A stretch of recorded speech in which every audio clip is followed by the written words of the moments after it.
Most welcome to the Stockholm Summit 2022 for the World Academic Forum and the session One Tsar and Three Patriarchs, which is hosted by the University College Stockholm, where we are located at the moment for this session.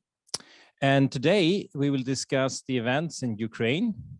And for this reason, we have Professor Cyril Hovorun, Professor in International Relations and Ecumenism, or Ecclesiology, International Relations and Ecumenism, who is an expert in the field of Ukraine. He comes himself from Ukraine, born in Ukraine, and has also been working closely to the center of the Moscow Patriarchate and knows well what is going on in these churches that are concerned.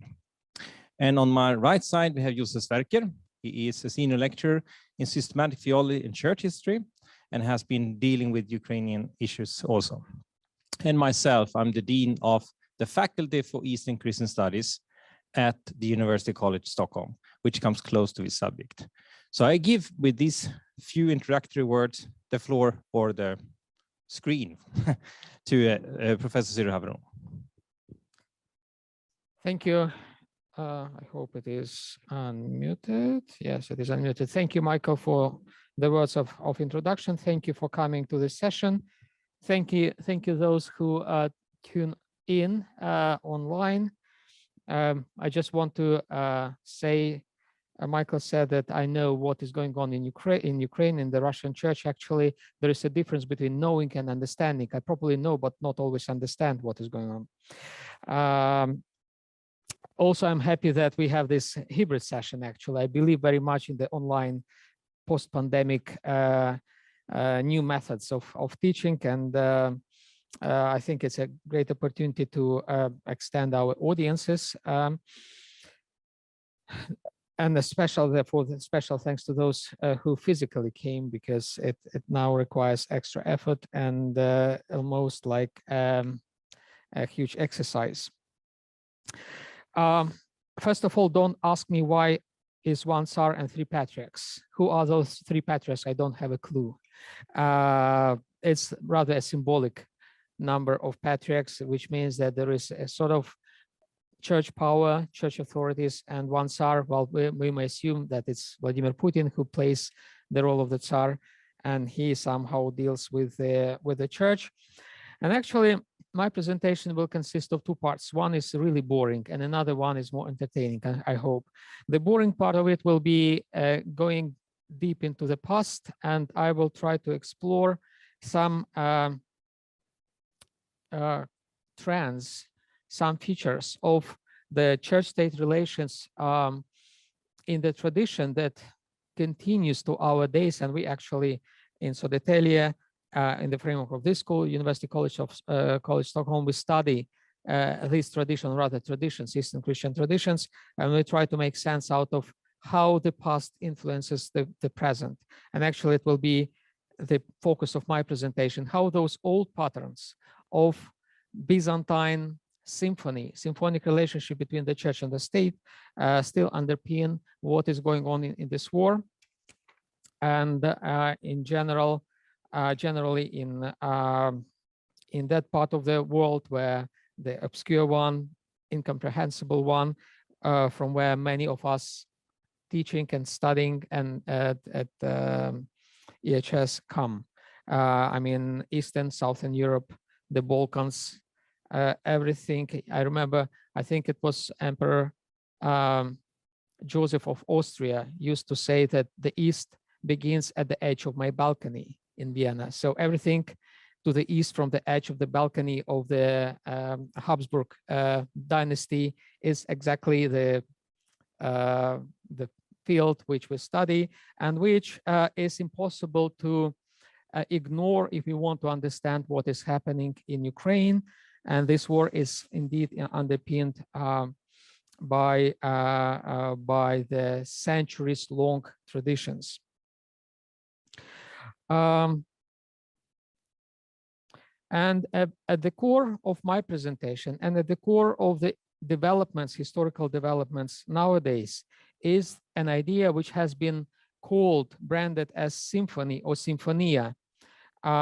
which has nothing to do with music, of course, unfortunately, but it means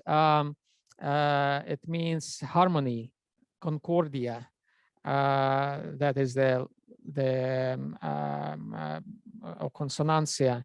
That is the Latin equivalent to this Greek word symphonia, which means the harmony of sounds, of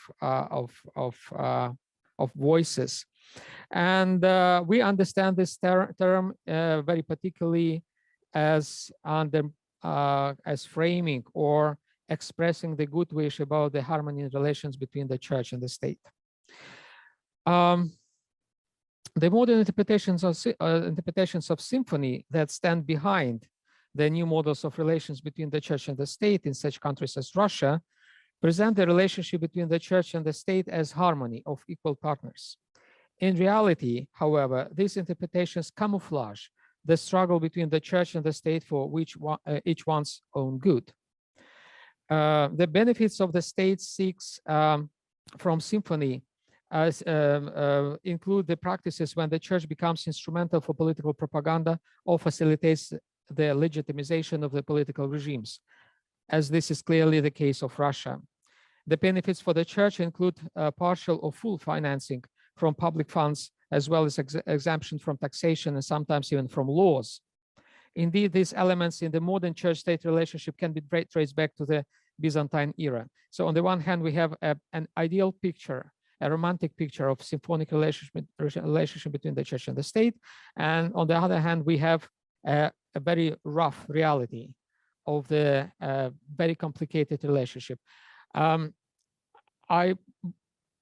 It happens, it's against my will, but I have to give a lot of interviews last kind of months explaining the complications between the relations between the Patriarch and Putin in Russia. And I usually face a stereotype that people see that this is a kind of Byzantine symphony, this kind of ideal relationship, almost like between two lovers, who are fully embrace each other and have this exactly symphonia in the relationship with one another.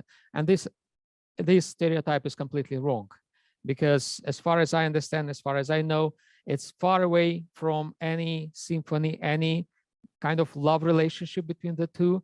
I call it usually the marriage of convenience and not a marriage of love. It's indeed a kind of coincidence, conflation of very different, sometimes opposite interests that two personalities and two institutions, the church and the state, project and exercise, and therefore each one gets benefits from the partner. And I believe the partnership will continue as far as they will continue having benefits from each other. The moment they stop having benefits from each other, probably this relationship will fall apart. But let's go back to Byzantium for maybe next 10-15 minutes, and then I'll come back to this marriage of convenience in the Kremlin in Russia that we are talking about. So the Byzantines did not call the relationship between the church and the state symphony. So it's kind of our modern usage of the word. From over, I've studied like all the instances of this word symphonia in the Thesaurus Lingua Graeca, which is the major source of Greek texts available online also. And there are almost no references to the relationship between the church and the state behind this word symphonia. During the entire period of the supposed symphony between the church and the state, which lasted for over 1,000 years, the modus vivendi was not called symphony, actually. Symphony meant other things, such as agreement, pact, or concurrence, as well as the state of consent within the churches or within the politia or the state, but not between them. So the Byzantines often spoke about symphonia within the church, kind of no much trouble in relations between the jurisdictions. For example, you cannot call symphonia what is happening in the Orthodox churches like in Sweden, for example. So from the Byzantine perspective, they would never call it symphonia, what is happening, between the jurisdictions now in Sweden. The Byzantines also apply the word symphonia to describe, to emphasize the harmony in relations between different branches of power, of political power within the state. But they did not call symphonia the relationship between the two entities, between the two authorities or institutions, the church and the state. Nevertheless, the relationship between the church and the state constituted the core of the Byzantine political philosophy. Its father is considered to be Eusebius of Caesarea, who died in 339. Well, of course, everyone knows that Eusebius was a church historian, right? He wrote this ecclesiastical history, which constitutes the main source of our knowledge about the period of persecutions, about the early era before Constantine and the early era after or during the Constantine rule. But essentially, it seems I need to dump my kind of text. I will just try to improvise. So essentially, Eusebius was not really a historian. He was a spin doctor. We call nowadays those people like political technologists. They invent things instead of describing them. And Eusebius, he certainly invented the future of the Byzantine Empire. He envisaged this future, and actually it happened quite coincidentally that the Byzantine Empire followed his vision. But Eusebius also invented his past. And all his stories about the persecutions and about, the life of the church before Constantine, it's fiction. Of course, he used a lot of documents, for which reason his history is extremely valuable for us, because that sometimes or often, or in most cases, that is the only source of documentation about the early era. But as regards the interpretation, the hermeneutics of those documents that Eusebius offered, it's fictional. So he invented both the past and the future of the church, and he was extremely successful in both inventions.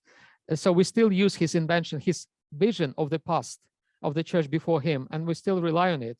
Nowadays, by applying critical approach, we understand that he was really fictional.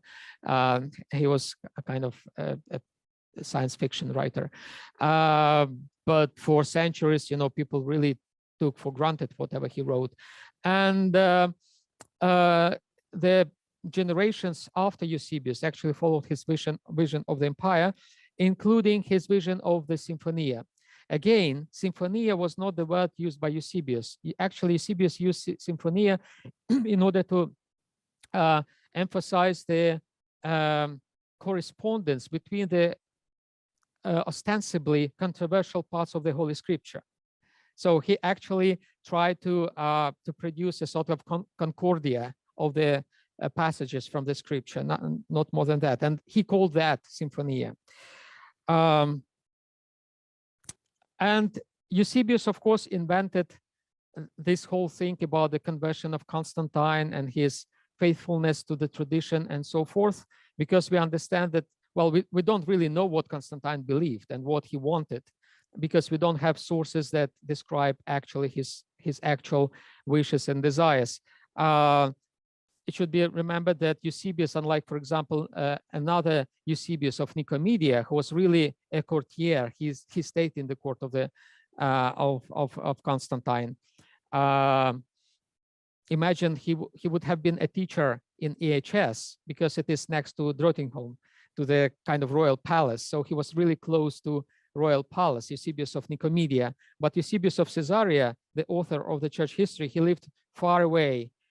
I don't know, in Luleå, somewhere far away. And he actually pretended to know what was going on in the court. And he described what was going in the court as if he knew what was going on. And he was wrong.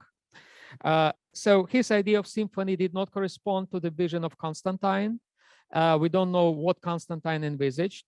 We don't know whether he was really, a convinced Christian, because we know that we don't know when he stopped believing in the god sun, for example, the sun god, the solar deity introduced from Syria to the Roman Empire. And so it's a completely obscure figure, but Eusebius actually created this narrative about this Byzantine symphony, and this narrative, idealistic narrative of the Byzantine symphony continued through ages. I'd like to suggest that probably Constantine was interested in supporting this kind of vision, or at least his successors, especially such as Theodosius, who lived later in the 4th century. They were supportive in the Eusebius' vision of symphony because they cared about everything that their pagan predecessors cared, like, for example, to preserve control over the empire, to enhance its integrity, which was permanently challenged, and to make satisfied with his rule as many as people as possible. The second and the third points, interests, were conditioned by the first point. They guaranteed that the emperor had a heavenly mandate. So essentially, for the pagan Roman emperors and for the Christian successors to them, it was crucially important to have this kind of extra legitimacy, extra layer of legitimacy for themselves, which they could present as a heavenly mandate for their rule that enabled them to rule. And Constantine certainly believed that Christianity would help him pursuing these goals, particularly their legitimacy. And I would argue, just let me jump back to our time, I think that Putin pursues the same kind of things. He is concerned about the integrity of his empire. He is concerned about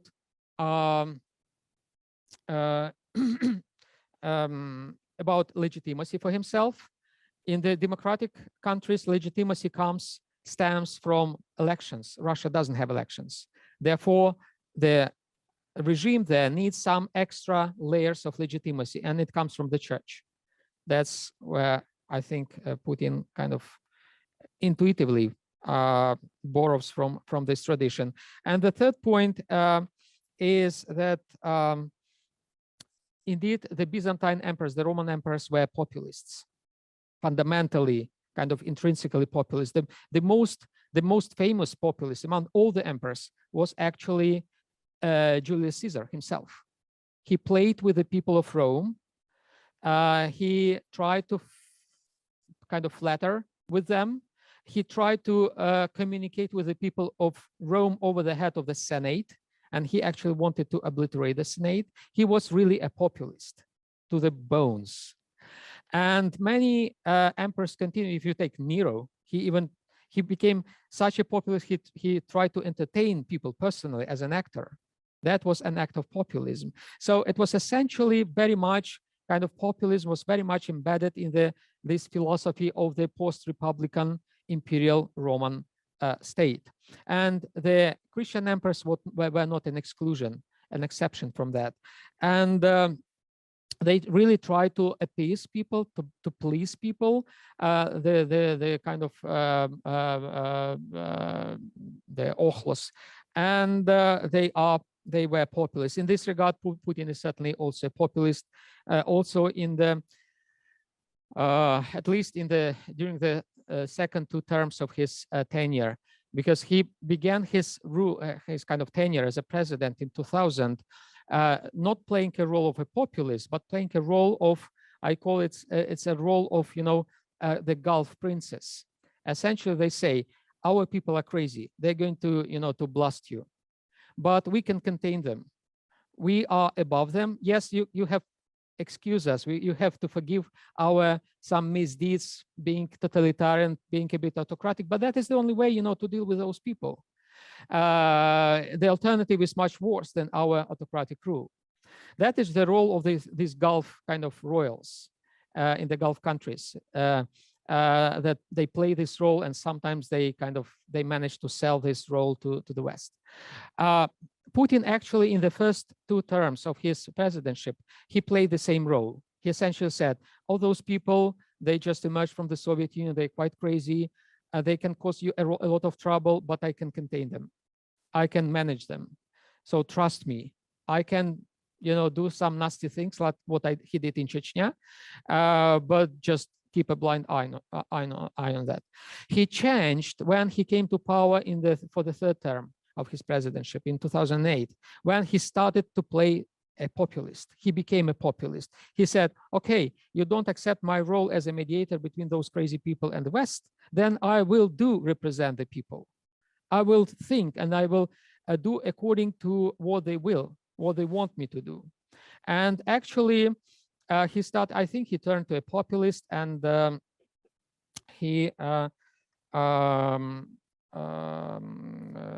actually this populism led to where it is, because he has a complete backing, complete support of the Russian people in the war. Of course, those sociological polls that they have, they cannot be trusted because they are not independent, but still they indicate that a vast majority of the Russian population supports Putin, supports the war. And I think it is not a manipulation, it is true. It really corresponds to the reality. And Putin still is a very popular person.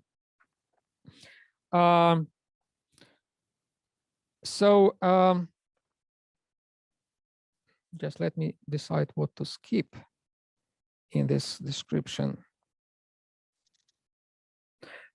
Yeah, let me come back to, in order to prove another point, to argue for another point from the modern Russian history. In addition to this similarity between the Byzantine or Roman populism and Putin's populism, let me jump back again to prove one point, that even though symphony was regarded as a kind of ideal relationship between the church and the state, in reality, it was not ideal. Eventually, the state always prevailed in the relationship between the church and the state. The state always took an upper hand. And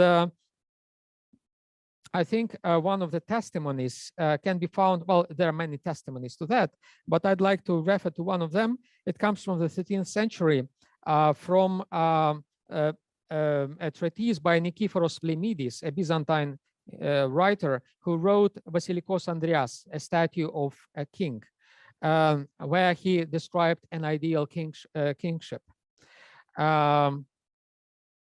And this treatise was transferred to us through George Galesiotis.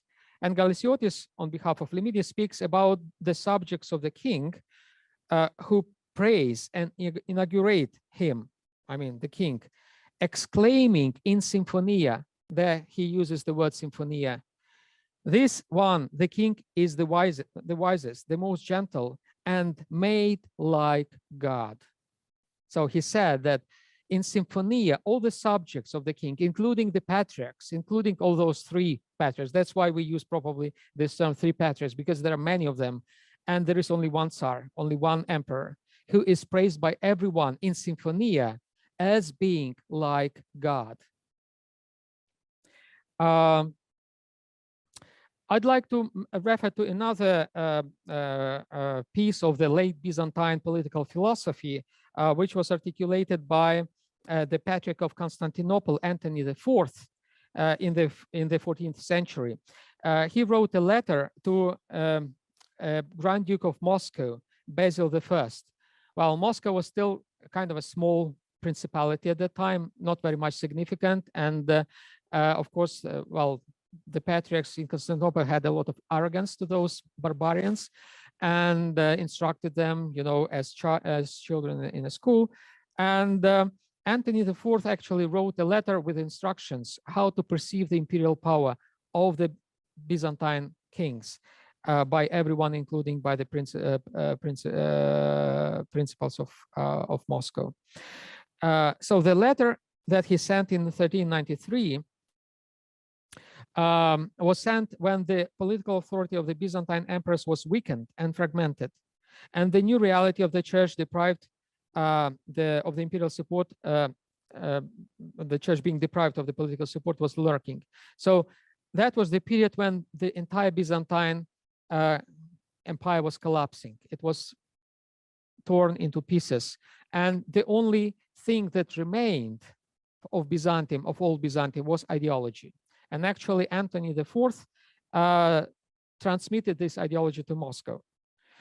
And he tried to convince the Grand Duke of Moscow that nothing was going to change in this symphony that seemed eternal.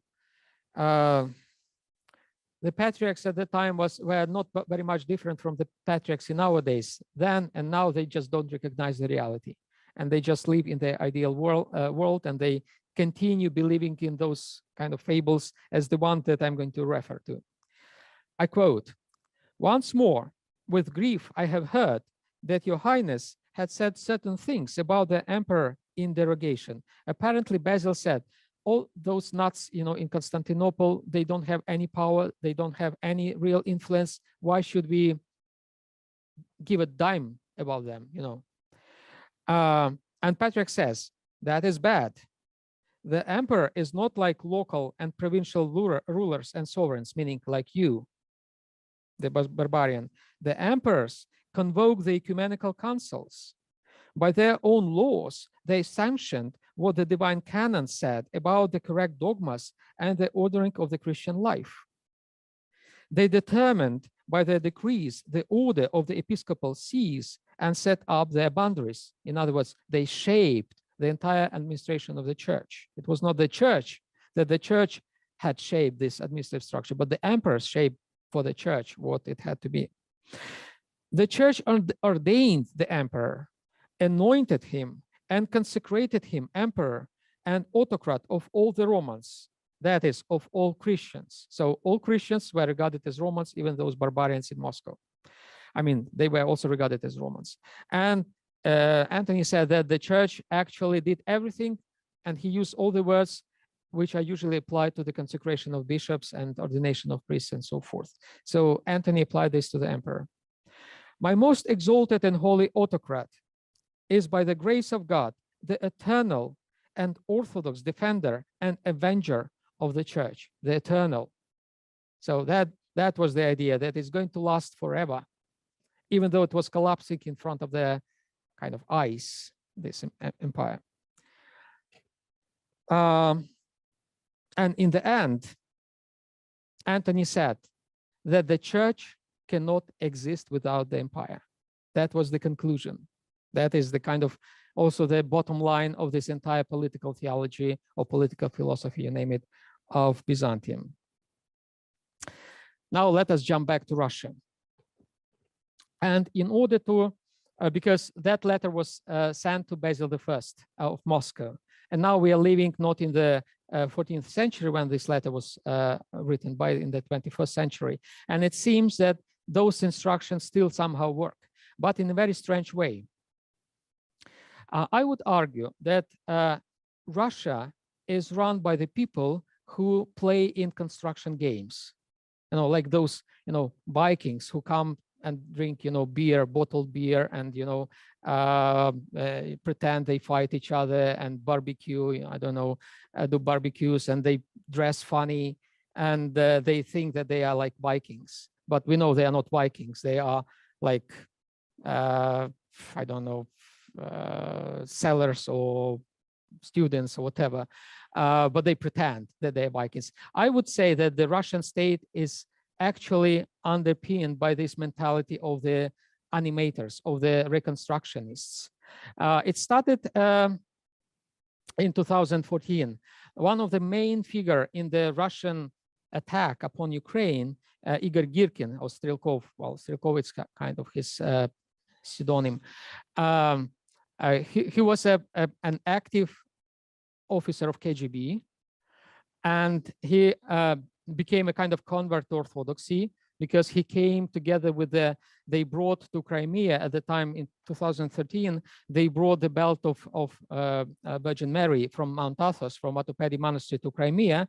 It was brought by some Russian oligarchs together with the church hierarchs. And Igor Strelkov was actually in the guard of this belt. So he was like involved in the church things in Ukraine before 2014. And he reappeared in Ukraine as a leader of the Russian guerrillas, kind of troops that were not, they pretended not to be regulars, but they were like paratroops, and they actually were the fiercest, the cruelest troops that invaded. They invaded also Donbass area, and Cyril personally executed some Ukrainians. It has been documented. So he is really a criminal of war. He has been sanctioned by the Western powers. And the most interesting thing about him, that he is, yes, a part of being that he is like a KGB officer, that he is a convert, Orthodox, whatever, that he became one of the cruelest criminals of war. He is a reconstructionist. He used to play those reconstruction games, representing the, or they tried to reconstruct the battles, the Russian imperial battles during the World War I. That was his kind of hobby. And this was interesting and indicative of the entire kind of ethos of this war, because now in essentially 2022, what Putin tries to do, he actually reconstructs the World War II. They call it the Great Patriotic War.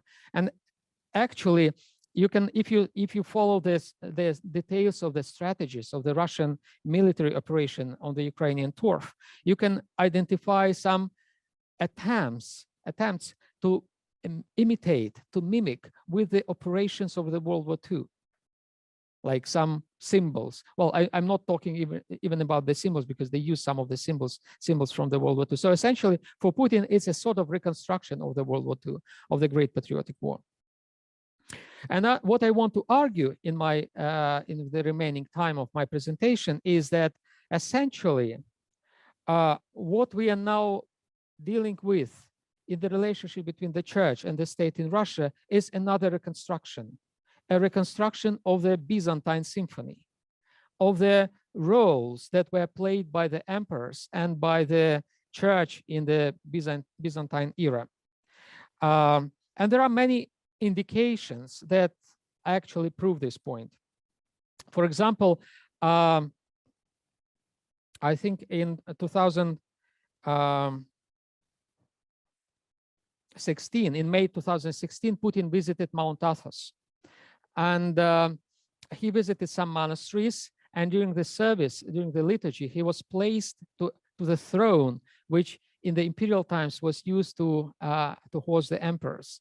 And he was actually presented, he was filmed as almost like a basileus, as an emperor. And actually that was the context through which this visit of Putin to Mount Athos was presented on the Russian TV, especially through the channel which was established by a Russian oligarch, Konstantin Malafeyev, the channel called Tsargrad TV. Tsargrad means Constantinople. It's the king's city. So this is a Slavonic word for Constantinople, and essentially even the name of this channel means that we now are the successors of the old Byzantine Empire. We now play the role of Constantinople, and we have our own basileus with us. And the main point, the main kind of ideological message of this channel, the entire structure of this channel, is made in order to emphasize that Putin is a new basileus, a new Byzantine emperor. So it was a kind of debut of this Tsargrad channel when Putin went to Mount Athos in 2016. That was a debut for the channel to present, to manifest their credo, their main ideological message. And it was exactly this kind of message of symphony. They wanted to reconstruct the symphony. The idea of symphony was also seriously discussed in the Russian think tanks, even those who were and who are still close to the Kremlin. Like, for example, in October 2014, there was a seminar at the Russian Institute of Strategic Studies, which is not a joke, but it's quite an important think tank in the structure of the political regime in Russia. And the topic of the discussion was state and the church, is symphony between them possible today? And the conclusion of the seminar was that the patterns of symphony from the Byzantine Empire or from the medieval Russian state are possible even today. So that was the kind of conclusion of this think tank. And of course, this idea of symphony also was supported by some church hierarchs. One of the most prominent of them is now he's the Metropolitan of Pskov, Tikhon Shevkunov, and he's believed to be the spiritual father of Putin, which is really not true. But what is true is that he is one of the main ideologies of Putin's regime, together with the Patriarch, and actually they compete with one another. Putin is smart enough not to allow anyone to hold a monopoly on ideology. Even if ideology is the same, he tries to have at least two competitors, to provide that ideology. And in this case, one of the competitors is Patriarch Kiril himself, and another competitor is Metropolitan Tikhon Shevkunov. So Shevkunov in 2008, he was still an archimandrite, just like myself. He produced a movie. He titled this movie "The Fall of an Empire: The Lesson of Byzantium." He completely invented Byzantium. The historians criticized this movie, severely, that the Byzantium that Shevkunov presented is completely fictional, does not correspond to the real thing at all. But the movie had a tremendous success. It was translated into many languages and has become a kind of a symbol, a motto of Putin's regime after he came back to power in 2008. 2012. And essentially, Shevkunov in this movie argued that the formula of the Byzantine success and longevity consisted of a strong state, merciless oppression of the separatist movements, anti-Westernism, and the symphony between the church and the state. So he suggested that is the formula of success. He said to Putin, if you want to be as successful as Constantine or other Byzantine emperors, just follow this formula. Be anti-Western, oppress the separatist movements, support the church, and support the state, and support the relationship between them. And it seems that this symphony somehow is being implemented or reconstructed. Well, in 2016, I will conclude now. I think I've exhausted my limits somehow. I published an article in the church, in the Journal of the Church and the State, which is titled, "Is Byzantine Symphony Possible Today?" Where I argue that this symphony is impossible nowadays. So all those are good wishes only.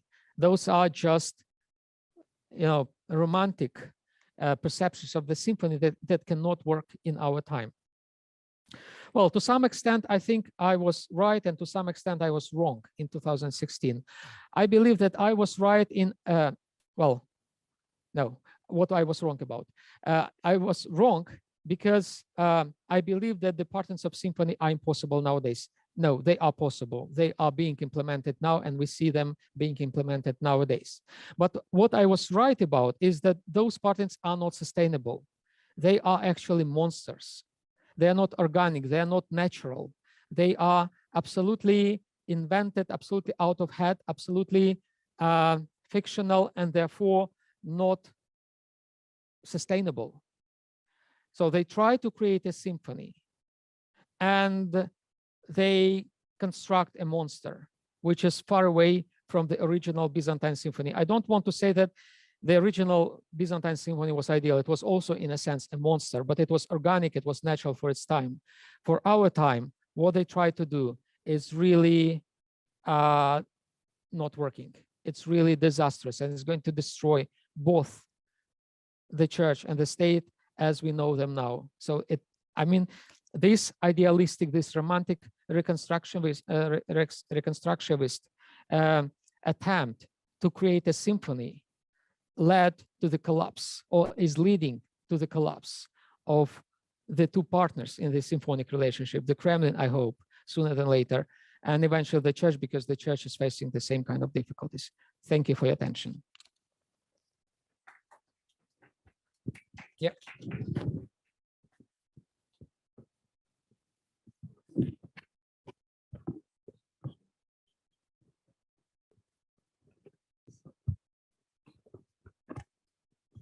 You hear me? Is it okay? Yeah. So I'm supposed to give a kind of, not a different perspective, but a kind of counter perspective to what Professor Hovorun has just presented. I am not an historian like Professor Hovorun, I am instead looking at how theology operates within a civil society, and which means simply that I'm more interested in explaining the interaction between politics and theology in a way where we can explain the events within civil society. One of those things that we can look upon in this war that is taking place in Ukraine is the creation of a mental and ideological borderline between various worlds. An invention that I highly doubt is real, but it has been created as real, not just by Russians, but even from the Western side. What is happening in Ukraine upsets many, of course, but it has its origin in a new Cold War that began with the bombings of Serbia in 1999. Before the bombings, President Bill Clinton and Boris Yeltsin developed personal friendship that paved the way for an icebreaker between the former arch enemies. However, this was before the attack on the World Trade Center 9/11, 2001. The United States, before 9/11, was still marked by what might be called Fortress America or Fortress Americanism, similar to Fortress Catholicism before the Second Vatican Council, for example. The United States largely saw the entire world as a single great enemy, with a few exceptions. Enemies were to be kept at a distance, and the American countries south of the United States were seen as their sphere of interest, so to say. And they were overthrowing governments that could pose a threat to US interests, both in Latin America and in the southern parts of America. And outside this geopolitical sphere of interest was then the economic sphere, which was also to be kept under control with oil supply, other natural products, and high technology. The latter sphere of interest justified far-reaching control of countries far away from America. Bill Clinton was the first president after the end of the Cold War. Clinton combined Fortress Americanism with the idea of a world free from abuse. As he himself put in a speech on March 23rd, 1999, quote, "I want to live in a world where we can be together with all our differences and where we do not have to worry about having to see scenes every night for the next 40 years with ethnic cleansing in any part of the world." This is what carelessly sometimes is called the Clinton Doctrine. In itself, it may seem like a desirable vision, but in conjunction with the heavy protection of American interests, the vision becomes arbitrary. Ever since World War II, America First has been the hallmark of America. This has meant that devilish choices have been made all the time. In 1941, it was Hitler or Stalin. In 1972, it was Brezhnev or Mao. And in 1979, it was Somoza or Ortega. And elections have often been motivated by American interests, or as Franklin D. Roosevelt seems to have said of a Nicaraguan president Somoza, quote, "He may be a son of a bitch, but he's our son of a bitch." In recent times, it has been about different conflicts being treated differently, such as the massacres in Rwanda that were allowed to continue without any intervention, or the ethnic cleansing in Krajina in August 1995, where the Serbs had lived for over 500 years, where they were expelled, or 150,000 Serbs were expelled in less than 4 days. Clinton most likely was sincere in his quest for a world free of ethnic cleansing, but with the policy of America First, the Clinton Doctrine became arbitrary, which in turn instilled fear in the countries that were not allied with the United States. Countries like Russia, Serbia, and a number of other countries that were on the other side of the Iron Curtain before the end of a Cold War, had a hard time relating to an unpredictable and, from their own perspectives, self-righteous American action. In connection with the disintegration of Yugoslavia, the Clinton Doctrine became a public doctrine. Yugoslavia collapsed, and with it also the Yugoslav army collapsed. Suddenly, several different groups operated independently of each other, and the parliamentary chaos ensued, which in itself opened the door for both independent paramilitary groups and armies, often under unclear command lines, to commit horrific abuses and horrible actions. But it is still unclear who ultimately gave the military orders to carry out these abuses. And even more important, it is still unclear for Serbia and the Serbs. There is no indication even that the abuses in either Bosnia or in Kosovo had any support among the people of Serbia, or that they were sufficiently aware of them when it occurred. That doesn't take away the decision by the Hague Tribunal that has ruled that the incident in Srebrenica, for example, should be considered a genocide. That's a different discussion. If we go back beyond Clinton, the former Bush administration considered Yugoslavia no longer a priority area and primarily a European issue, completely in line with fortress Americanism. Clinton instead reacted strongly and saw the abuses in the Balkans as a crime against humanity. In 1994, Clinton wanted to pressure the Western European states to take actions against the Bosnian Serbs, but failed, which led to the Srebrenica massacre. There were legitimate reasons to intervene against the ongoing ethnic cleansing, but the trade-offs made were based on minimal or no loss of American interests. The preventive measures that could have been taken were not taken, and once action was taken, it took place in a way that made the entire Serbian people appear guilty, and they also violated international law. The bombing of Serbia became almost a matter of retaliation instead of an intervention to protect the people on the ground, which had then jeopardized American interests. The lasting result was that the entire people wondered why they bombed Serbia when they did not intervene in Krajina, and bombed the Serbs instead of protecting those who needed protection in Bosnia and Kosovo. The answer is a complex answer. The fortress Americanism was combined with the dream of a new world, two realities that often came in conflict with each other. This is the background of the war in Ukraine. The bombing of Serbia started a new Cold War. If NATO could bomb Serbia, it could do the same with Russia. If it was considered justified in defending American interests, despite all the beautiful words about the peaceful world.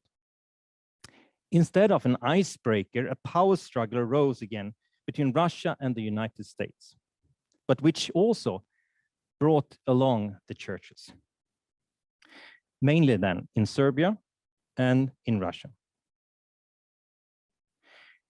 So there is a connection between the actions of the United States and the West in Serbia and the current war in Ukraine. The 21st century meant an ideological separation between West and East. And they enlisted in the East the help of various thinkers, including Samuel P. Huntington's Clash of Civilizations. And with the accession of Patriarch Kiril in 2007, the Russian Orthodox Church took the lead in this ideological separation. And here, we take the next phase in this development.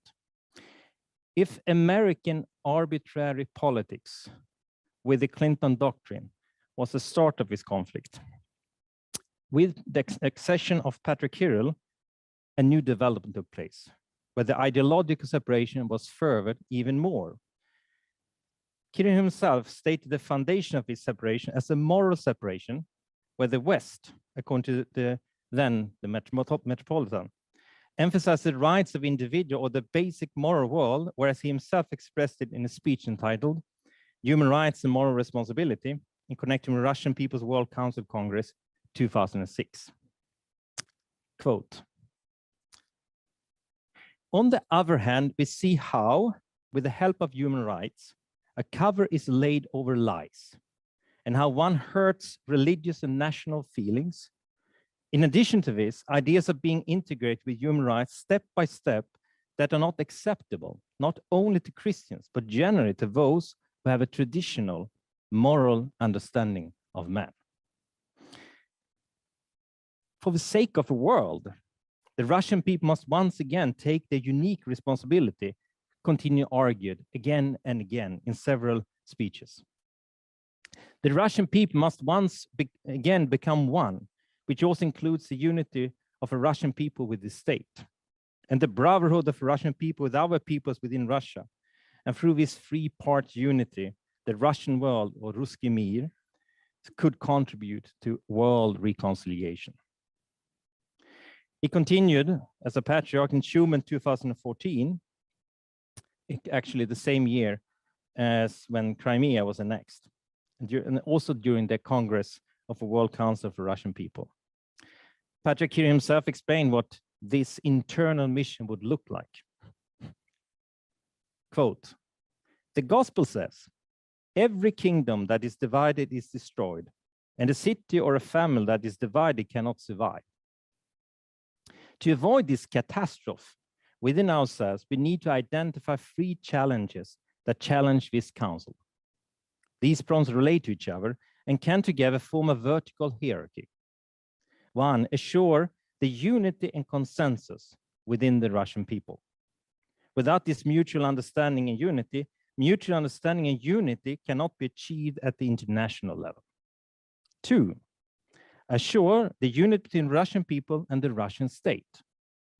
Since the collapse of the Russian state in the 20th century was founded by various external factors and influences, which led to the Russian people coming into conflict with their own state. Three, assure the unity and consensus between the Russian people and other fraternal peoples of our country. Here, it's clear that if a conflict begins in Serbia with the bombings, it rapidly accelerates during the time of Patriarch Kiril. And there is historical background to Patriarch Kiril's vertical hierarchy. Peter the Great, and even more so, the Catherine the Great, embraced the ideas of absolute enlightenment that Voltaire advocated. Simply put, the absolute enlightenment was the idea that enlightenment needed an enlightened monarch or similar to be realized. The ideas of democracy were seen here as a threat. If an enlightened monarch became dependent on the views of a majority, the public good will be lost by the ideals being lost in the compromise that democracy in practice presupposes. Instead of this compromise, Tsarist Russia justified a vertical hierarchy, which in turn justified an empire. In Tsarist Russia, the Tsar was the one who realized the true ideals and was the protector of the Russians. And the Russians in turn were protectors of the Slavs, who in turn were protectors of Christianity, which ultimately served as the protection of all mankind. Stalin and the Bolsheviks took over this vertical hierarchy. But instead of being the protectors of Christianity, the Slavs became the protectors of communism. And the Russians, as the most equal people among the Slavs, became the protectors of the Slavs. In the same way, the vision of a united Russia is now emerging from the ruins of a former Soviet Union.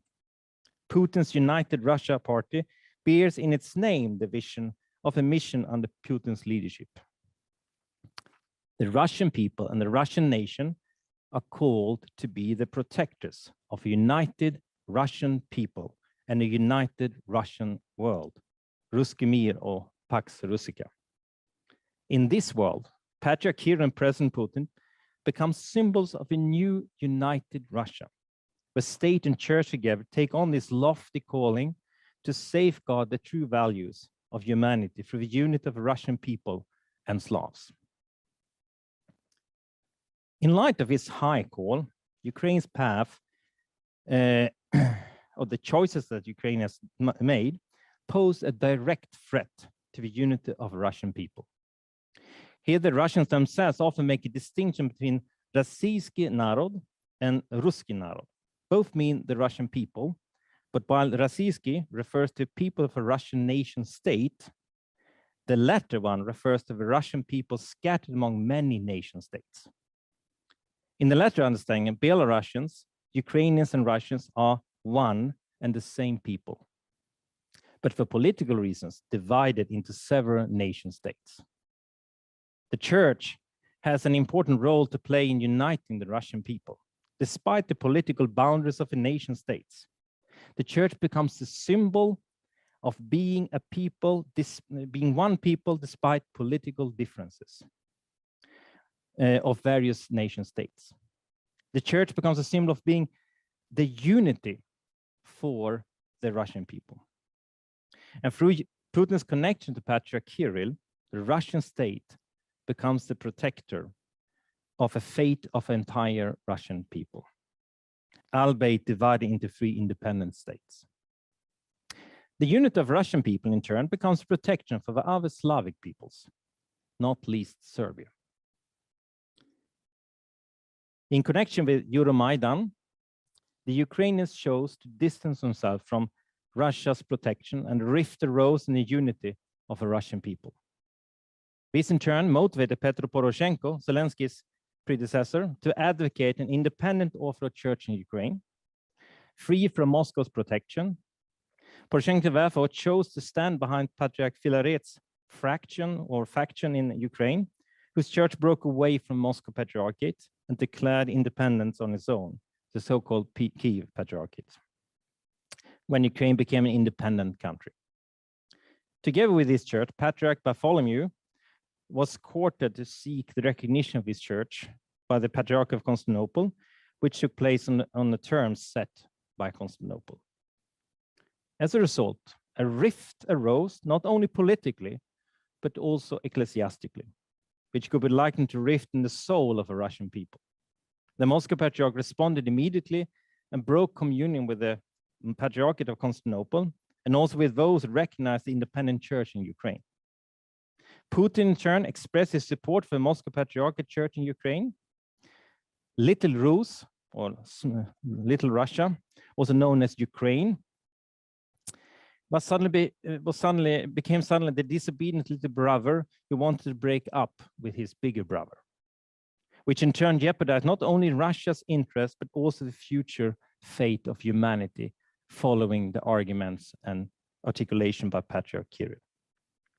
This was not, of course, not accepted in Moscow, and Patriarch Kiril himself addressed the issue in connection with the emergence of his breakaway church in a sermon on the 18th Sunday after Pentecost, October 20th, 2019, prior to the war. Quote, "Russia's existence is of great spiritual and cultural value, not only for you and me, but for all of humanity. We must urge and support for the preservation of Russian people, for the emergence of our new brothers. Not so much because this people is needed by the country, but also to a large extent because the country needs the people. Russia must exist and play its irreplaceable role in our common destiny, in the destiny of our descendants and throughout world history. Russia's special value, its special calling, is to be a stronghold of Orthodox Christianity, to preserve the Orthodox faith, the Orthodox tradition and culture, and Christian moral principles intact. Perhaps that is why the powers unite against the Russian Orthodox Church, when they want to separate the Greek Orthodox world from the Russian Church, when they want to destroy the unity of the Orthodox Church. We have reliable information that says what is happening in the Orthodox world is not a coincidence, not just a whimsy of religious figures whose minds have been obscured. This is instead the realization of a very specific plan aimed at separating the Greek world from the Russian world. According to these perpetrators, I cannot describe these strategists in any other way. The Russian church appears as some kind of soft power through which Russia influences the surrounding world. But why can Russia not share its spiritual gifts? Is it criminal? It can only be criminalized by those who seek to weaken and, if possible, destroy Russia's influence, unquote.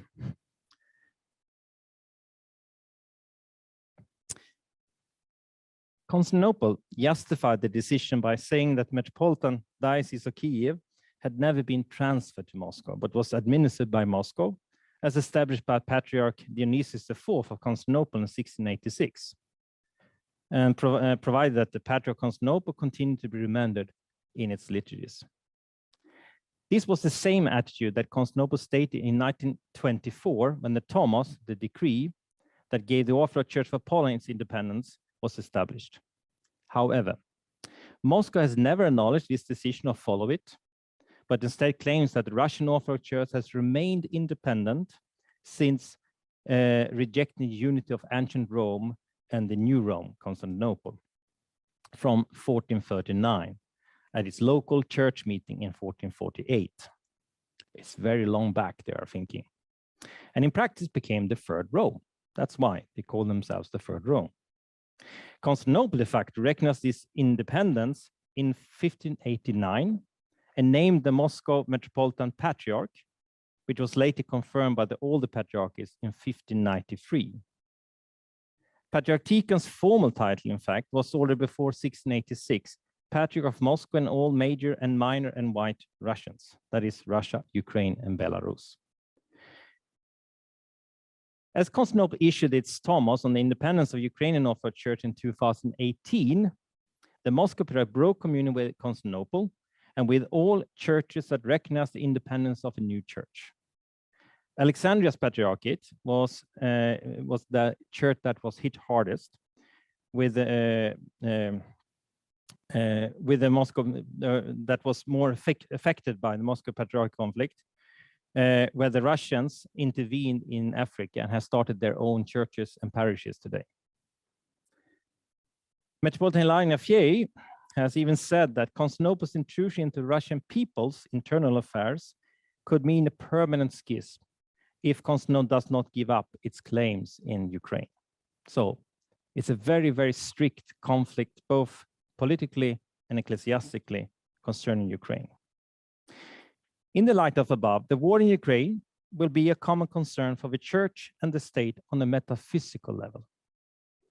As Patriarch himself puts it, Seraphim of Sarov's vision of an inner peace where thousands will be saved in Patriarch Kiril's interpretation will be the unity of a Russian people is manifested in the Russian Orthodox Church, leading to the salvation of mankind. And this connection between the unity of a Russian people, the unity in Belarus, Ukraine, and Russia, will effectuate the salvation of mankind. He has said this repeatedly in several lectures and sermons. The fight for the unity of Ukraine, Belarus, and Russia is a fight for the salvation of mankind. Russia, however, made a miscalculation. The war was intended to be a liberation of oppressed Russian speakers, especially in the Donbas regions, and a manifestation of Russia's greatness.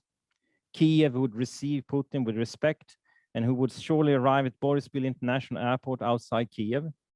Instead, the war has become a testimony to the real division of the Russian people, already manifested in the ecclesiastical division.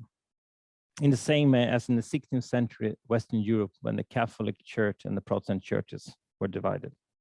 The unity of the Russian people no longer rests in Moscow, but has returned to Kiev after half a millennium. A united Orthodox Church in Ukraine will challenge Moscow to reconsider its position. If one chooses to make the same mistake as Sweden did in the 18th century, where the idea of being a great power became more important than political realities, Then Russia will soon be as lonely as Charles XII's Sweden became after its insane wars.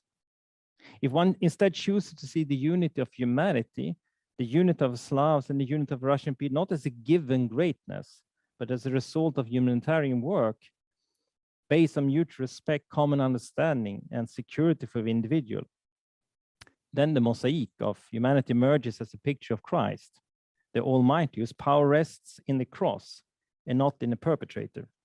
Then Russia's greatness comes into its own and becomes an important and indispensable part of a mosaic that makes up humanity.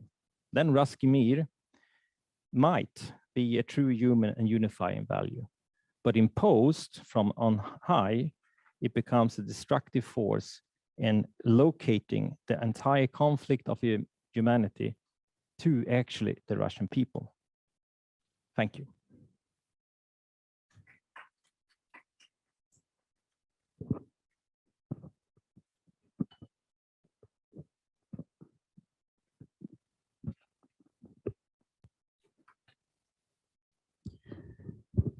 Thank you very much, Mikael.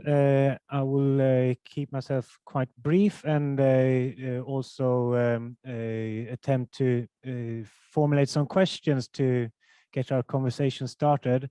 And I think one side that I'm curious about is this reconstruction of symphonia that you're talking about, Kiril.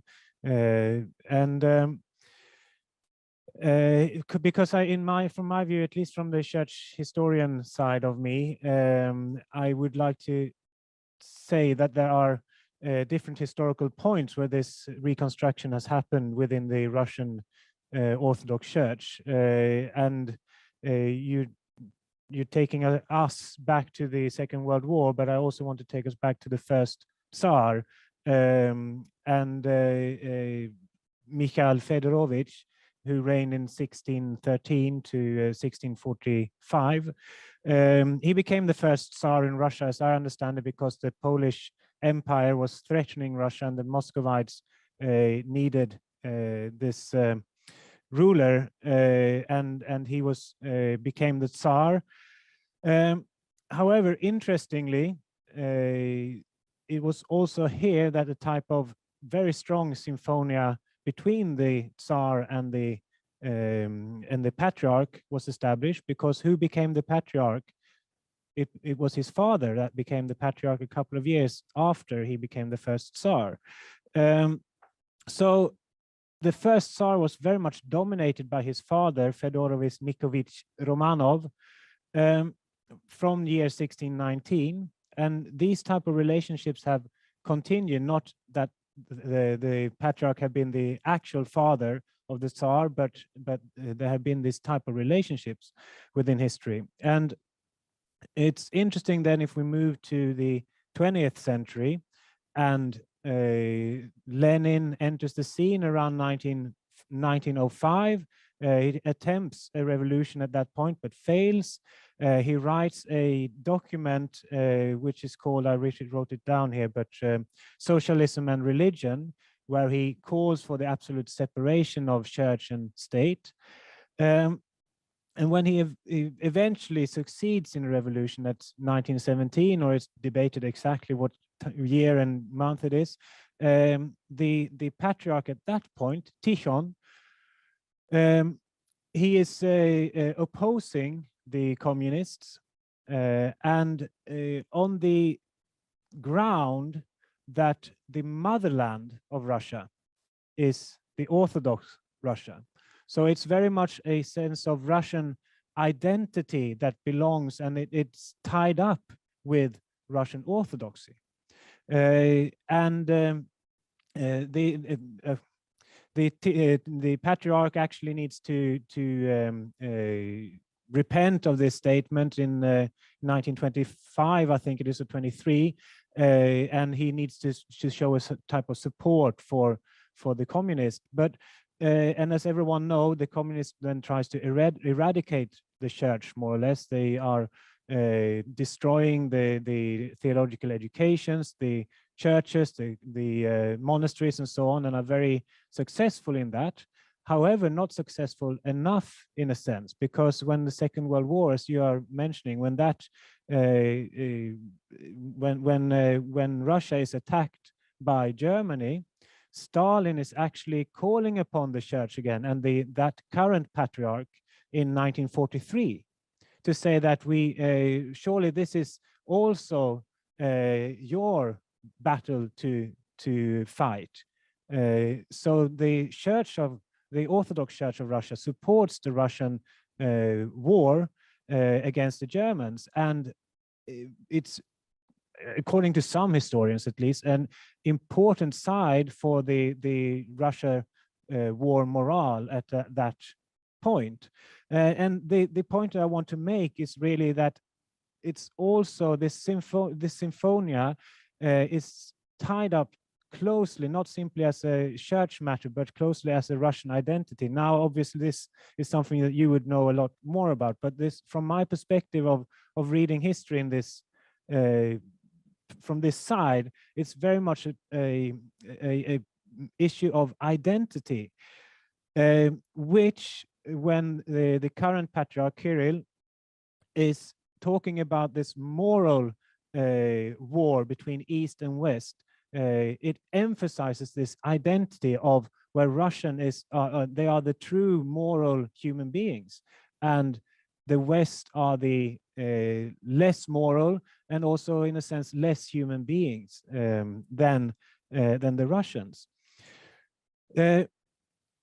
And interestingly, when we might think of, or I might have thought of Russia as a very religious country because of this strong link between the Russian Orthodox Church and being a Russian. But when another church historian called John Burgess, he looked at the statistics, and that statistic points towards that is, I think it was done 2017, so it's not completely very current, but quite current at least.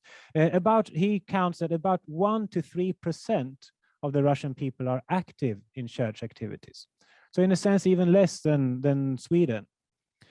And that at Easter at that year, 2017 or 2016, about 10% of Russian went to the Easter celebration, which is obviously the most important festival in the whole year. However, and perhaps differently from Sweden, about 65 to 70% identify as Russian Orthodox of the Russian people. So this side of identity is really strong in the mentality of the Russian people. So it would be interesting, and the question that I would like to raise is in many ways this reconstruction. There are strong points within history of this idea of the symphonia, and it seems that the Russian Orthodox Church, I know that there are kind of dissenting voices, Andrei,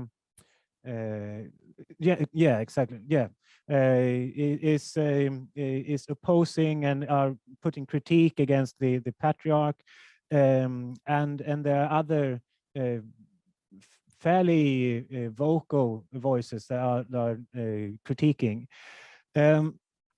But this this reconstruction seems to be quite strong in order to solidify this Russian identity, that if you are Russian Orthodox. And when I spoke to my friend Sergei, now because I'm standing here, I forget his last name, but he's Tim Sean, Tim Checker. He said that one problem is that in Ukraine at this moment, because of the separation that Michael was talking about of the Ukrainian church, and the conflict at this point, many Ukrainian Christians no longer see the Russian Orthodox Church, what they are doing, as Christians. So it's a separation, not simply it's not simply a idea of an ecumenical problem. It's in a sense a problem of heresy for some of the Ukrainian churches. which I think is an interesting question to pose to you, Michael, in terms of if the union of the Orthodox Church, or the call to union now, is in Kiev, then what are the ways forward when many Ukrainian churches, many Ukrainian Christians are seeing themselves as opposing something that is not even within the church anymore. So that would be very interesting to raise that question. That is a very theologically fundamental separation between some Christian congregations in Ukraine, what they are seeing in the Church of Russia. And I, in a sense, that was that are my main points. I also want to mention that, of course, there are other traditions, particularly in Ukraine, church traditions that are struggling. And also this is the relationship that's been quite strong within free churches and Baptists between Ukraine and Russia are also severed in many ways, because they are, it seems to be that it's this identifying or this support or loyalty towards Putin that is taking overhand from the loyalty or support to the fellow Christian congregations in Ukraine. So the free church leaders in Ukraine are also reacting strongly against their peers in Russia because of this loyalty towards Putin. So it seems like this symphonia is not only a problem for the Orthodox Church, it's also a problem for free churches, because it becomes a close link of identity between church and Putin in this case.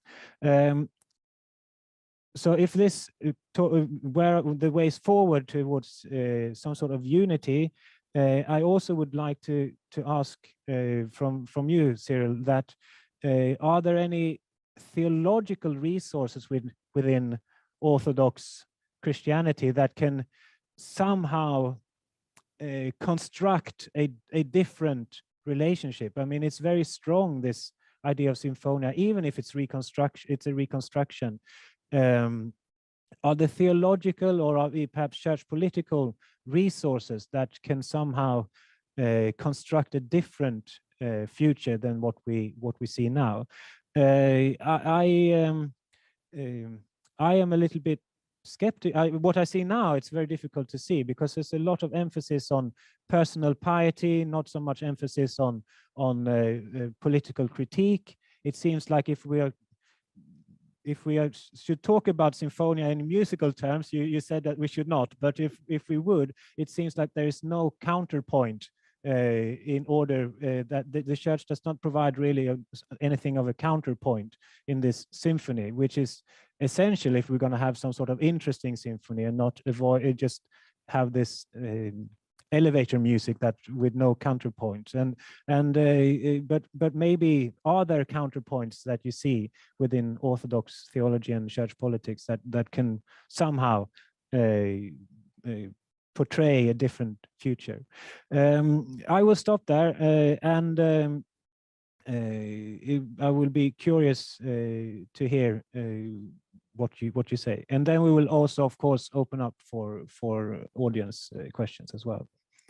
Yes, I don't know if any one of you are interested in starting off with the question I posed, but let's see if we get. Yeah. Can you hear me? I hope it is being recorded as well. Well, Joseph, to your kind of last question, then I will go further to the first questions. Well, speaking about the resources, I think they are in making somehow, and this war has become a real challenge and also an opportunity for the theologians to develop some kind of argumentation which would go beyond this mainstream political theology produced by the official churches. Indeed, what we are dealing with, it's a kind of a birth of the Orthodox political theology. The first, or a birth, if you want, of several political theologies. They come out like twins or triples, actually. Of the two twins, the first one, they came out from the womb of, essential patristics, because the Orthodox political theology is being born out of patristics. And this is the difference with, for example, the Protestant political theology, which is being born from the New Testament studies mostly. So the first of the twins, the first baby that came out of the womb of this patristic, it's quite monstrous. That is the sort of political theology that underpins this war. This is a nationalistic, kind of imperialistic theology, promoted by, not just by the Russian Patriarch, but also by some other church leaders. There is another baby coming out of that, a twin brother or sister, rather sister, right? Theologia is a female of this political theology. I think it's more healthy. It's something that we are trying to do to develop a sort of political theology that stresses another kind of symphony. This is a sort of symphony that I advocate for. And this is a symphony not with the state, but with the civil society. I believe that is a kind of a solution to the dilemmas, to the traditional dilemmas of the Orthodox churches. Well, to keep our beloved symphonies, we are not going to get rid of them, but to redirect them at different partners, not the state, but the civil society. That, I think, would be a kind of via tertia, the third way for the Orthodox theology. But then, if I mean, the exact numbers might change and might not be, but if the link between church and civil society, in a sense of church activity, is that low, are there signs of reinvigorated church activity that some congregations or priests are engaged in to make this contact? Well, in Russia, we are dealing with two kinds of simulacra. First simulacrum is the civil society. There is no civil society in Russia. In order to have a partnership, a symphony with a civil society, first you have to have a civil society, right? And that is the problem for Russia. And the second simulacrum is this kind of relationship with the kind of civil society. Both are faked. But I mean, in the narratives of, say, of the Russian church, they speak about the civil society. They say, we are working with the civil society, even though this civil society is strongly managed and cannot, go beyond the control. It's a complete fake. It's a complete simulacrum, and the relationship of the Russian church. So, yeah, you can say that it is invigorated somehow, but again, officially, it is encouraged from the center. It doesn't come from the grassroots level, from upside, from down to up. It comes from upside down. The second point I wanted to say is about that this symphony applies not just to the Russian church. The Russian church has produced a pattern for other religious groups, and not just Catholics or evangelicals. And I agree that the evangelicals, they follow the same pattern. If you take Bishop Sergei Ryachovsky, who represents evangelicals, I think in Russia, he is like a patriarch, and he follows exactly the pattern of symphony, of the Byzantine symphony. He's more Byzantine even than many, Orthodox hierarchs, and he's evangelical. That's the second point. And the third point about Michael's presentation, actually, I'm a bit surprised, I should say. I really entertained myself because I had this idea that I was watching a documentary movie on the first channel in Russia. It's completely like a consistent narrative, which is kind of argumented somehow, but it's a Russian narrative. And I think the main mistake of this narrative is that it confuses the reasons and the excuses. They are two different things. And Moscow is very skillful in playing by substituting reasons with excuses, or excuses with reasons. For example, the war in Yugoslavia was not the reason of the Russian alienation from the West. It was an excuse. The reason was different. The reason was exactly the desire to build a new empire, to restore the Soviet Union. And Yugoslavia and the unwise bombardment of Yugoslavia provided an excellent excuse to Russia. But Michael, in your presentation, it is a reason. No, it's an excuse. That is a mistake. And there are some other kind of manipulations around reasons and mistakes that the Russian narratives are very skillful in producing. I will stop here. Yeah, that's what I hoped that you would react on. Yeah, yeah, and I don't agree, of course. I don't think that Russia is acting just because of building an empire. I don't think that's enough to explain it. There's a real fear also. There's a fear of having entire NATO against them, to be isolated. And that's also the rhetoric that is used out today against Russia, which increases the war. People are using the conflict also for increasing tensions and creating new borderlines and boundaries between the worlds. I don't believe that the Russian world as such exists in a metaphysical sense, but I do believe that there are enough bonds between Belarusians and Russians and Ukrainians. Like if you go back to the Nordic countries, the second poorest country in Europe between the two world wars was Norway. The reason why Sweden let Norway go, so to say, that was because it was poor when the discussion was going on. The question here now, when it comes to Ukraine, there are several interests in Donbass when it comes to natural resources, a lot of other things coming for gas. It is a real threat against Russia. It's not just an imperial structure that is built here. It's, I would change it. I would say the opposite, that the structure of an empire is an ideological defense that is now aligned with fear, a fear that is not really real either. So I would agree that that is a fear that is not completely set in a kind of isolationism. But Russia has been pointed out as an enemy. Putin was elected because the acts in Serbia made his potential position possible. So there is a direct link with what happened in Serbia. Okay.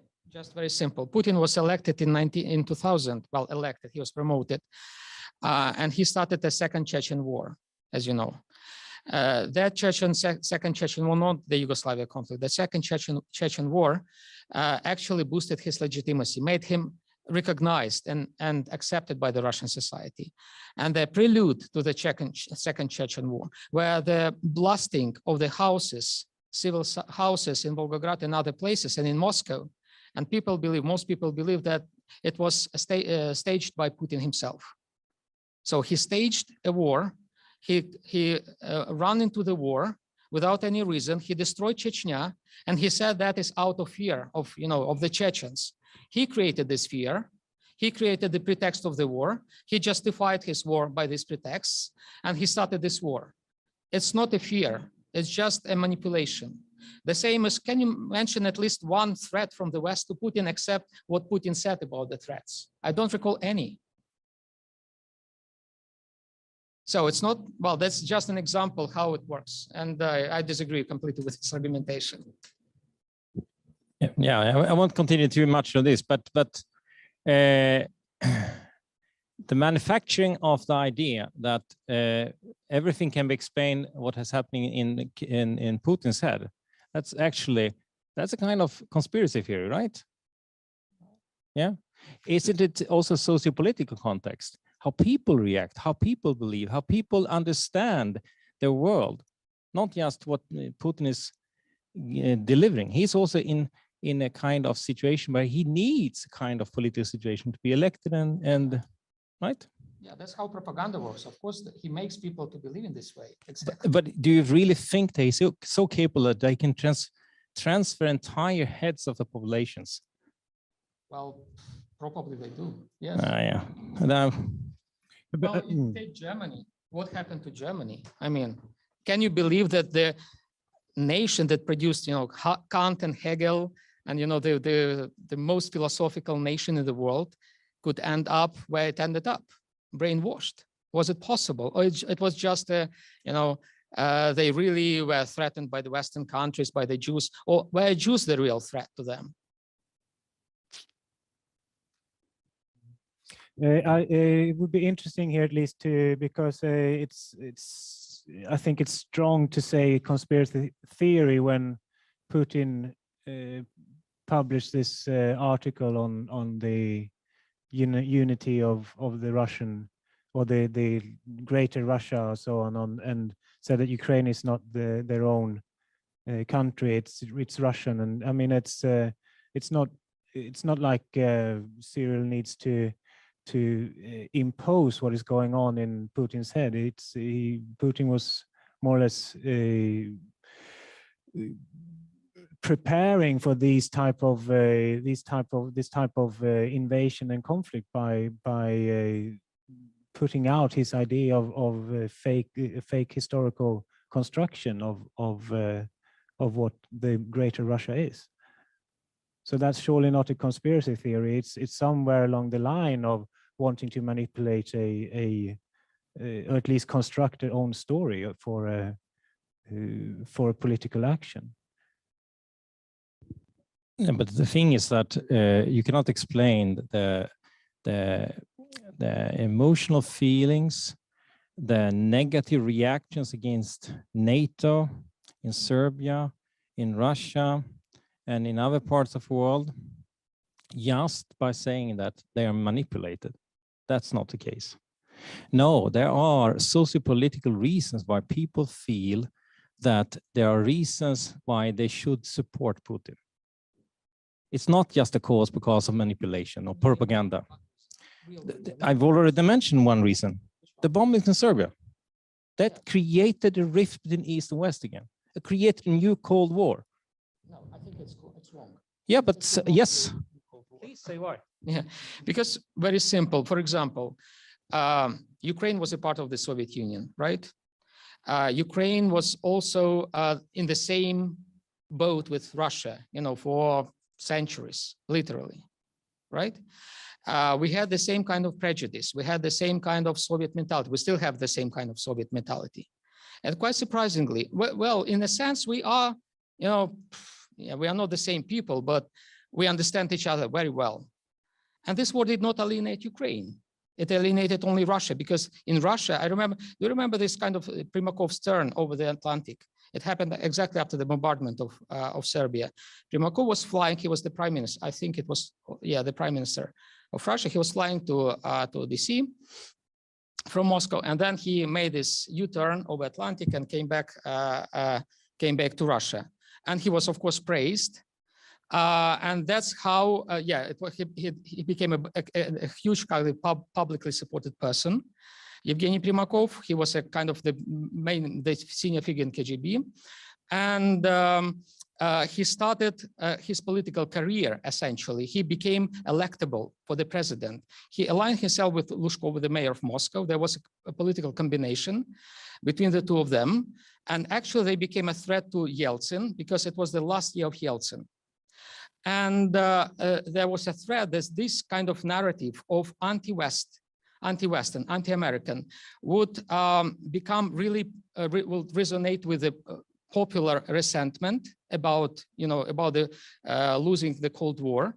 And they became a threat to the Yeltsin's regime. That's how Putin was promoted. Putin was promoted exactly to counterweight against this duo between Primakov and Lushkov. And Putin was promoted exactly with this. He tried to play the same game, anti-Western, but from the different camp, the Yeltsin's family camp. So essentially, he took over this political momentum created by this U-turn of Primakov over the Atlantic. And he created a new narrative again, anti-Western, because the group behind him, Putin was not really a real political figure at the time, but the group, KGB group behind him, started exploiting this kind of fear. I think there is a similarity between the German resentment against the World War I, losing World War I, and scapegoating Jews to excuse, Nazism. Can you say that the Jews were completely innocent? There were instances of exploitation, but they used this as a pretext to justify their Nazism. That's why this resentment in Germany was exactly when an excuse was played as a reason for Nazism. You can say, yes, I agree that the bombardment of Yugoslavia was wrong. I agree with that. I completely disagree that it really triggered the resentment. No, it became a point of condensation somehow. It was already dancing in the air, this anti-Western resentment, and particularly the resentment about the fall of the Soviet Union, the collapse of the Soviet Empire. And they try to find any excuse. Sometimes they invented excuses. All this threat of NATO, it's an invention, I believe, because can someone name a single threat from NATO to Russia, against Russia, except what they say, then NATO absorbed all those countries in Eastern Europe. They decided to go there because they had this experience of occupation in the Soviet era. They knew what they're dealing with, and it was their choice. And when people say that the NATO expanded at the expense of, at the expense of Russia, it was a threat to Russia. No, it was the choice of people who wanted to join the NATO, and they just ignore the agency of the people. That's why the same they say about Ukraine. They say Ukraine, it's just a puppet in the Western hands, and the West now wages a war against Russia through Ukraine, as it waged the war against Russia in the Maidan, during the Revolution of Dignity, as if the Ukrainian people didn't exist and didn't want anything, didn't play any role, without agency, just puppets, literally. That is the kind of argumentation which is behind this imagined threat. I think it's a complete kind of manipulation. To enter in, I think that's in a sense the danger of this emphasis on simply personal piety and this moral war against East and West, because obviously if the Ukrainians have become influenced by the West and that and the demasculating effects of the Western morality and homosexuality and so on, then obviously they are puppets in this type of logic from simply having a very rigid idea of what personal Christian piety would entail. So in a way that it simply plays out this type of theology that is promoted from a Russian Orthodox, or a high point or a high position from Russian Orthodox priests. So in a way, Ukrainians, they don't have their own will. As the more Western they are, the less willful they will be. But should we open up for questions, perhaps? Thank you for your interventions and an interesting discussion. I was just waiting for you, not looking to each other all the time, but out to us also. So thank you for opening up for us. If I understand you correctly, I can see that you have two different scenarios somehow. One is maybe a uniting Russian people, the Russians must be one. And the other is you are talking about Putin reconstructing the Byzantine Empire. He is more or less the new Basileus, the new empire. If you guess or try to draw conclusions out of these scenarios in a geographical perspective, what would be the next steps? What should be included in Russians is for one?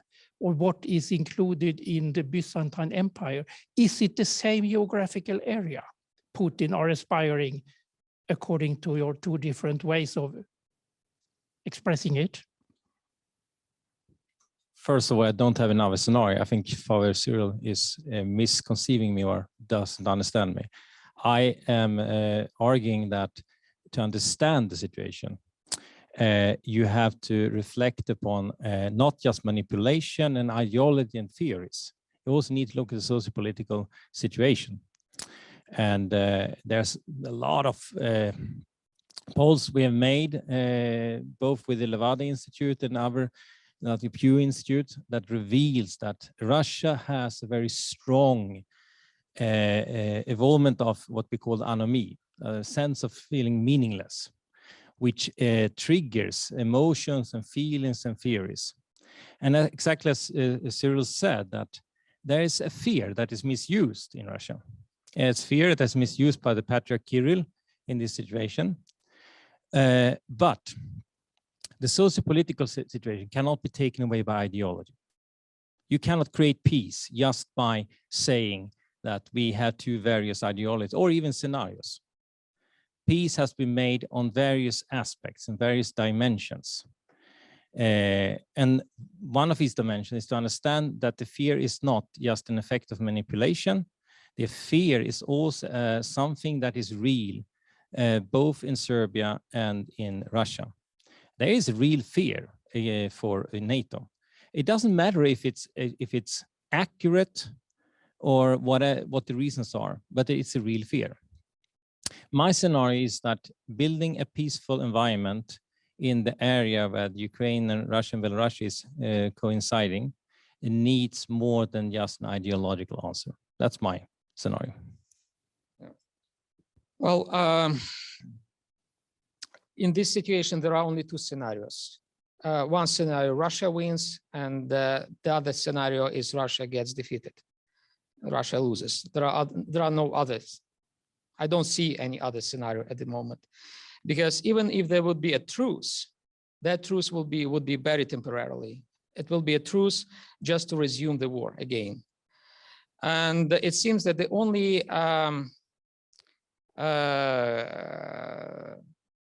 pacifier, the only kind of thing that can quench the fear of the Russians nowadays, is to start a war. Yeah, you can say that they've been well, I believe that they've been instructed to fear, and they believe the only way to react is to start the war. So if you really try to perceive them from this perspective, what the Germans call Putin-Verständnis, the understanders of Putin, is just try to appease that fear, to feed this fear, which means just to let them go to war. Because it seems that the only way they get satisfied, kind of get rid of their fear, if they assault, if they kind of exercise aggression. And it's not the first time that this aggression has happened. Remember the first Ukrainian Republic, which was established in 1918, and it was destroyed in 1921 with the same pretexts, with the same methods. It was just, Ukraine was just occupied by the Soviets, or the Russians, or the Soviets, you name them. Then they destroyed Ukraine in Holodomor in the 30s. What kind of fear did they have? They had a fear of that the Ukrainians would rebel eventually. That's why they killed like 7 million Ukrainians in the famine. The same kind of, you can invent all sorts of fear that they may have, but this fear ends up with the destruction of the neighbors all the time. I don't see how you can, how can you just deal with that? Certainly the kind of feeding their fear or appeasing their fear is not the way, because it ends up usually in the war or other tragedies. If I may butt in on that question, I think in a sense it's not as much about geography as it is about history, I would say, but maybe because I'm a church historian, I would would say that. But if we look at, for example, how Putin have incorporated Stalin in the idea of a greater Russia and the Russian motherland and so on, then and if we look at what Lenin and Stalin were doing in their view of the motherland Russia and the Tsarist regime, I mean, Putin has been incredibly creative with his history. So obviously, if Putin remains in power, then obviously he can construct a history that suits whatever geographical expansion or decrease that happens. So I in my view, it belongs very much to a who. And again, I think that reconstruction term is really essential here, because it depends on who reconstructs how to understand whatever geographical realm Putin has after this or wants to expand to. So it's very much about writing the story about Russia, and he seems to be very flexible in how to understand that story.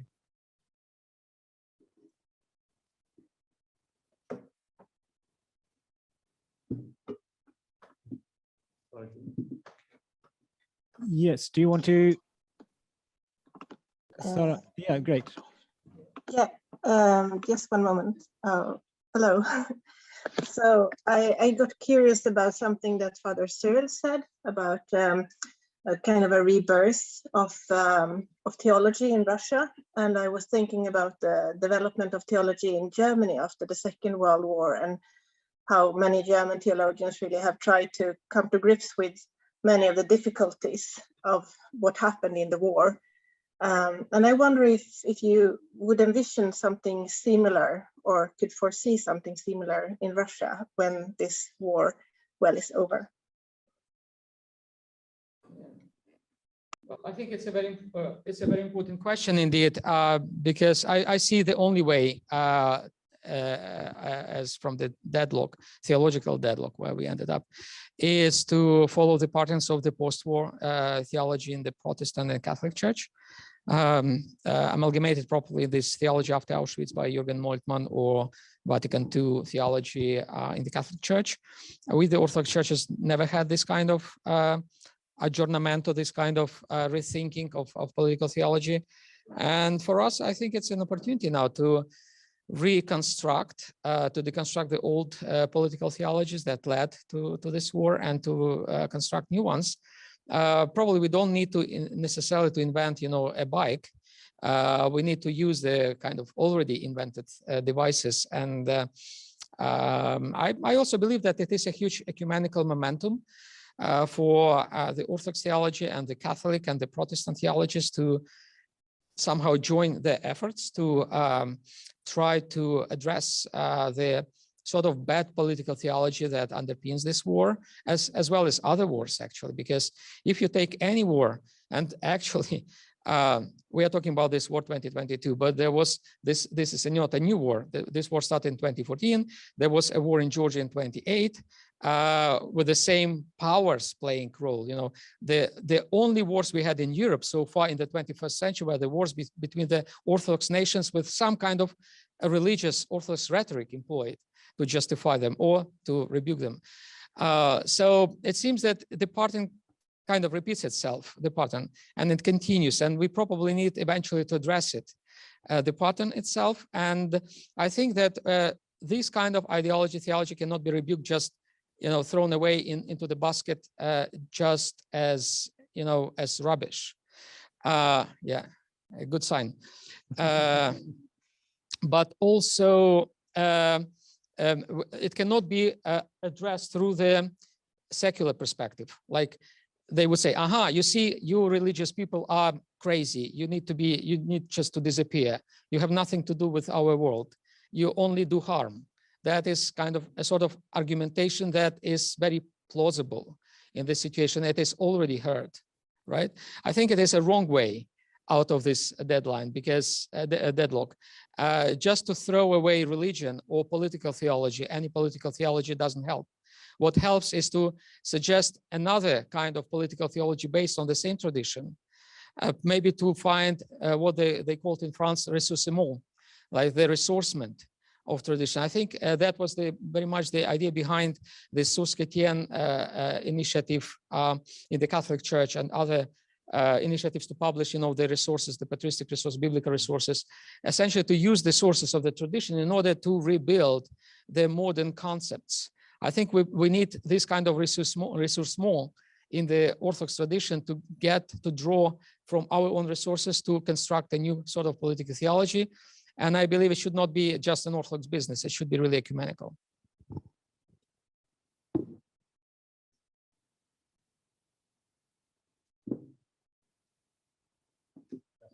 Yeah, do. Okay. I think that one of the things that is a problem here is this vertical hierarchy that Patriarch Kiril is emphasizing. This kind of vertical involves protection, and nobody wants to be protected by someone who is on top of you. It's not a right protection. This vertical hierarchy exists not just in Russia, but it exists in the area as such. We need a horizontal relationship in the area. A horizontal relationship means that people need to live in unity based on mutual understanding and consensus, which we would say in a Western world today, democracy. And this vertical hierarchy that is started to evolve, especially after the fall of the Soviet Union, it has rapidly evolved. You can see it in the authoritativeness that exists in Russia. That's side of anomie, an anomic society where you believe in distant authorities. 73% supports Putin. I don't remember exactly the last poll for how many supports Patriarch Kiril, but they support distant authorities. And this is very common in societies that have evolved in this kind of vertical hierarchy.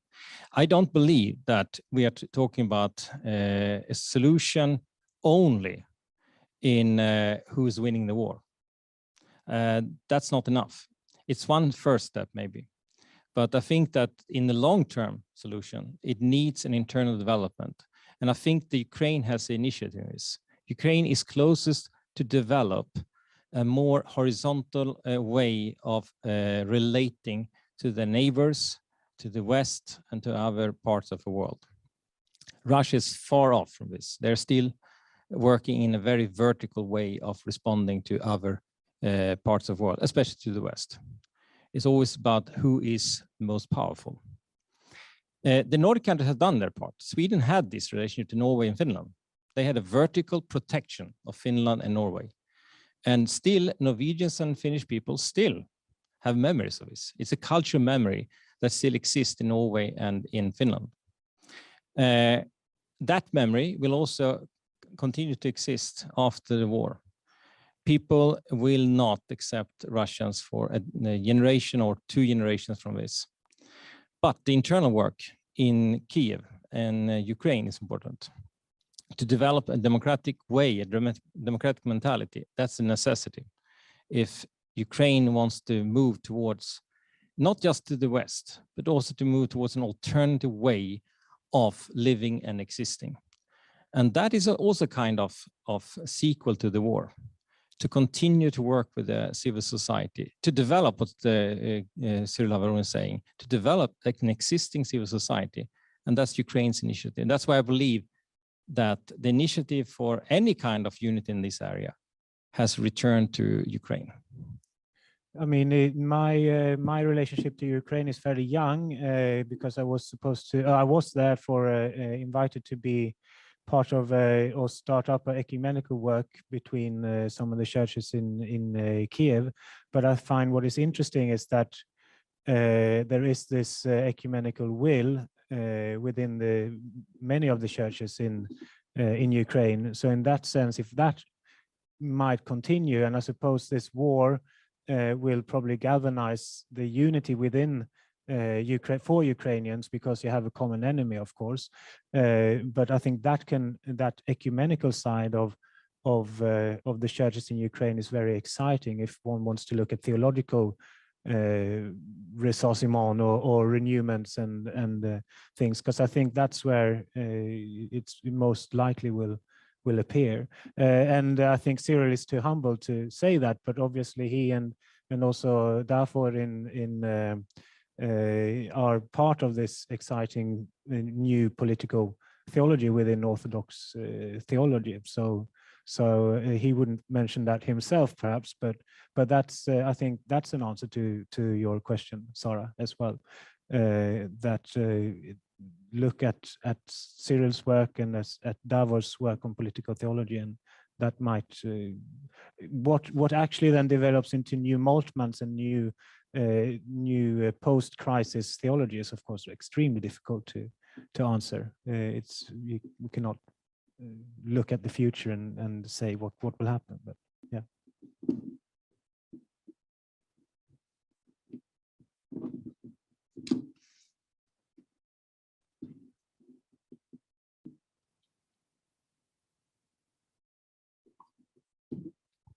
And I think we're done with this session. It's a couple of minutes before 4 p.m. I thank you all for joining us in this discussion. And I think this is the last day of the World Academic Forum Stockholm Summit. So I think tomorrow it's over. I think so. So thank you so much.